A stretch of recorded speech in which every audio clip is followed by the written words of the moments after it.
welcome to my channel where we do painting tutorials. I've had my eyes on this lantern picture for a while now, and I thought I'd finally try to paint it. So I have this very basic sketch on my paper and I tape it down because I will be using a lot of water for this, and this is just going to help prevent the paper from buckling once I apply the water. I start by leaving a white speck in the middle of the actual glass bulb area in the lantern, and then I color around it with my brightest yellow. It's light yellow glaze from the set. Then I go with some canyon yellow around it, and I just follow whichever is the darker shade in my pencil set. I outline the bulb with some orange, and I add these random specks of yellow and orange a bit outside of the actual lantern, like reflections being casted on the background from the light. I add light orange. It's actually dark chrome yellow on the torch, and then some of the orange. That way it's going to look like the light is being dispersed in a more natural way, like it is in the fall reference. And I go around that with a dark walnut brown. I'm just coloring it very randomly, and then I color the rest of the paper with some black, especially on the bottom and on the sides. And for the top, I go with phthalo blue and phthalo green to get that almost turquoise kind of color you see in the picture on my smartphone. And that picture and all of the supplies used will be linked down in the description under this video, along with the link to download the initial sketch from my Patreon page, Sunshine Arts.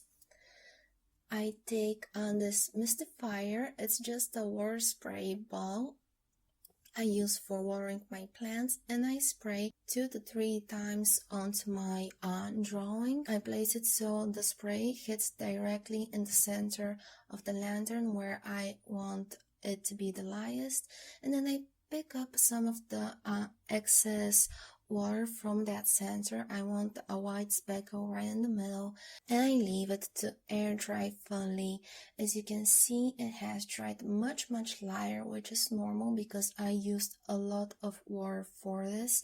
I do not recommend you use a hair dryer for drying this, since it's going to be very patchy. It's going to have very rough edges if you were to use a hair dryer rather than it just sinking into the paper. It's going to be much more smoother this way. And I take a finely sharpened watercolor black pencil and I sketch the wires holding the glass bulb jar. I leave the X where the wires cross blank, and I slightly connect them with a dark red. The exact shade I'm using is Venetian red, but what this does, it's going to give the idea of the light being bounced away from that wire as if it's reflecting it, and it's going to look very natural later on. I also add some specks of the Venetian red on the sides of the wire, and then I take on the colors I've used previously, the phthalo green, the phthalo blue, and to add some random specks of color, some random reflections along on the actual frame of this lantern. I thought the Venetian red was a bit too on the brown side, so I just took some dark red, it's literally called dark red, and add some more contrasting specks along the 2 bars that hold the lantern together on the side. I'm not really sure what they're called, but basically I want to leave some gaps and random lines of color, and I just keep on building random specks of the blue and the red to make that cast iron look to it. And for all of the rest, I'm pretty much going to outline it and color it very roughly with the black. Like I said, I'm going to leave random blank lines along the body of the lantern, so it looks like the actual, I don't know if it's like a fire or a gas flame, is being reflected and bounced off the black cast iron body. I carefully go over my sketch to get it a bit more visible, since I initially did it in just normal graphite, it's a bit more difficult to see now that I've painted the first layer on top of it.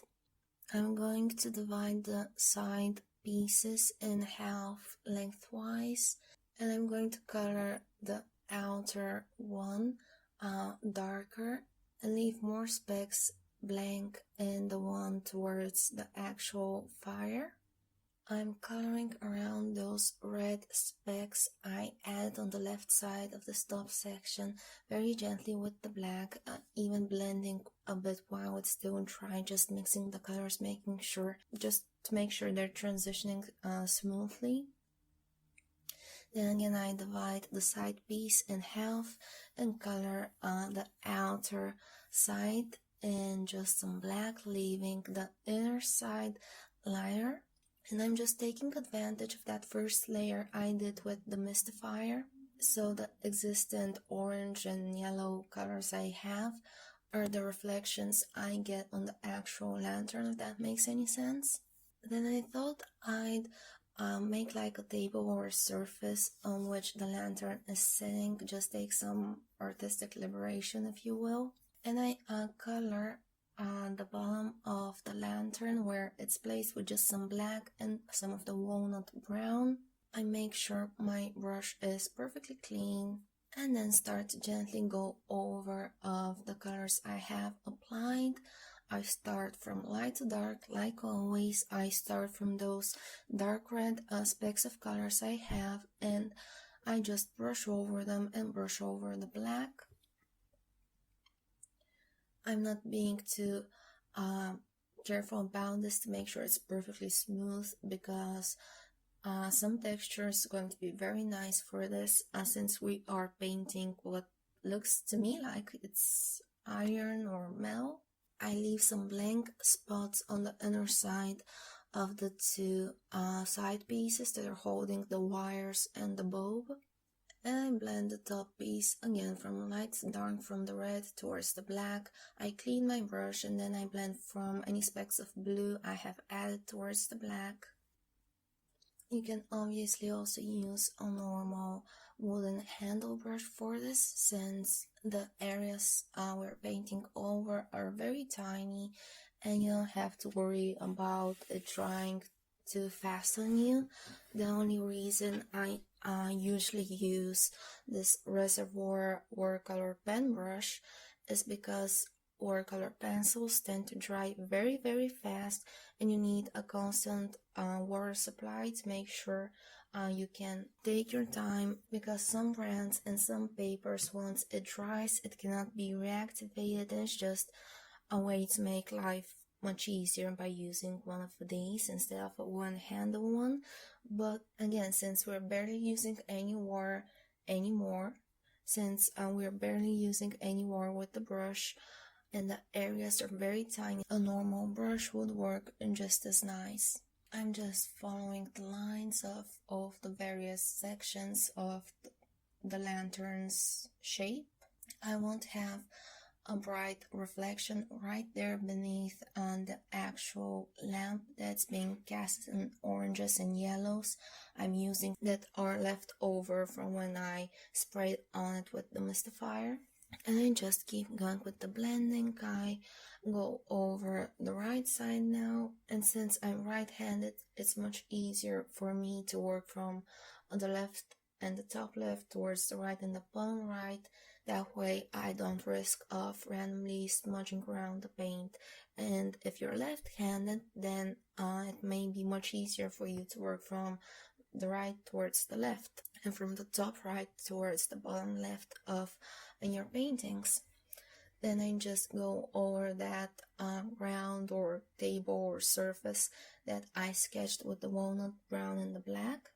I'm going to outline the bulb, the glass jar that's holding the flame, with orange very gently, very carefully. I don't want a harsh line. I just go over it lightly, and then I lightly scribble on top of it layer and layer towards the center of the lantern. That way I get a gradient and a smooth transition without having to blend it, because if I were to go over with my brush, I'd go over the black and it would end up being a hot mess. I add some of the same orange on top of the metal parts, on top of the blacks, sort of a type of glazing.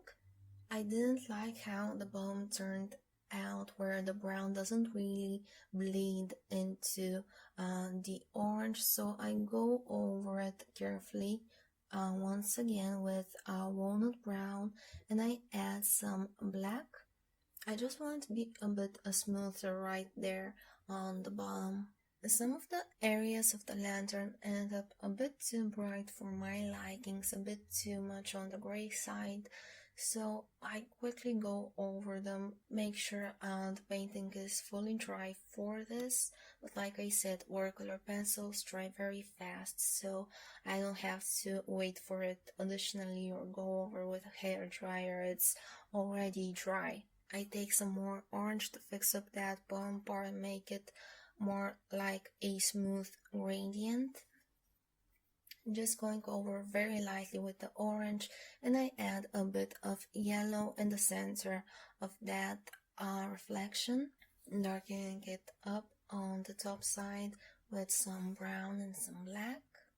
And I go over the wires on the sides with the orange to add literally a millimeter of color on top of it to make that color bounce off the dark black of the lantern. And I color a bit of those specks, a bit of those vertical empty areas I left with the orange, especially on the very top and the very bottom where it connects to the lantern.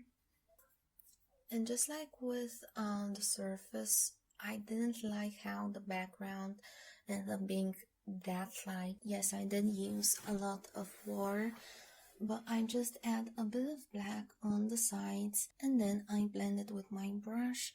I go very lightly where it meets with the blue.